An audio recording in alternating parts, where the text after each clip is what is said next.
8:23 right now. A live look outside that memorial outside the Dallas Police Headquarters. A lot of people coming downtown over the weekend and into this morning to express their grief and their support for police.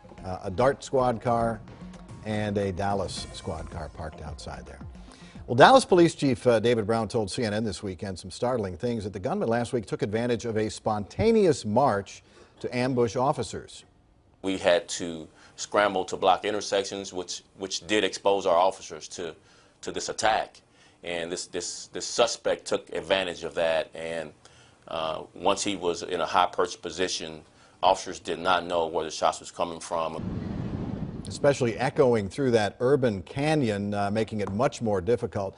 That element of surprise, something that may have police second-guessing their actions that night. Dr. Alex Del Carmen, Executive Director of the School of Criminology and Criminal Justice at Tarleton State University in Fort Worth. Do you think, Doctor, that this is going to change anything that police do? This was a fairly routine free speech demonstration that just went to hell. Good morning, Tim, and thanks for having me this morning. Absolutely, there's no question that what happened Thursday night in Dallas is of historical significance across the United States in the law enforcement community. And what I mean by that is that police departments across the U.S. have recently started to rethink to themselves what they're going to do in order to be able to protect innocent life as well as their own lives when these protests actually take place. For example, you knew this was going to be a peaceful protest. The relations between this particular group and Dallas Police have been pretty good, open dialogue. And so police did not want to show up all SWAT geared up with heavy armor on. They did not. When the shooting started, that left those officers vulnerable. So it's got to be a balancing act, I guess, between optics and safety. And it has been, and since the 1960s, we've started to really question ourselves in law enforcement, whether or not the public wanted a friendlier law enforcement cosmetic look. Perhaps the cars were painted of a different color. Police officers had a different approach. We call that community policing, and it has worked over the years.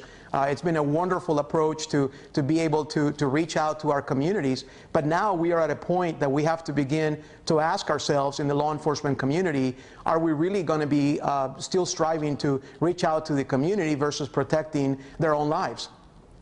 If that march were held tomorrow in downtown Dallas, do you think that the Dallas police tactics would be any different, or should be?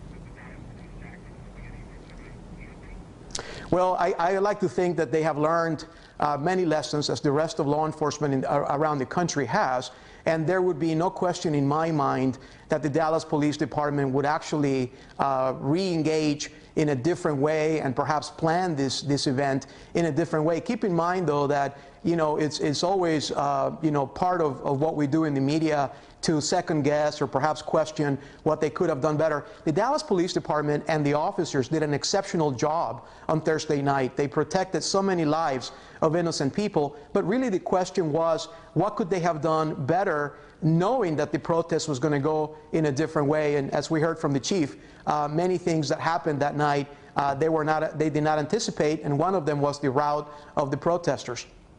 Absolutely, absolutely. Well, undoubtedly we'll be taking a long, hard look at this for perhaps years to come. Dr. Del Carmen, thanks very much.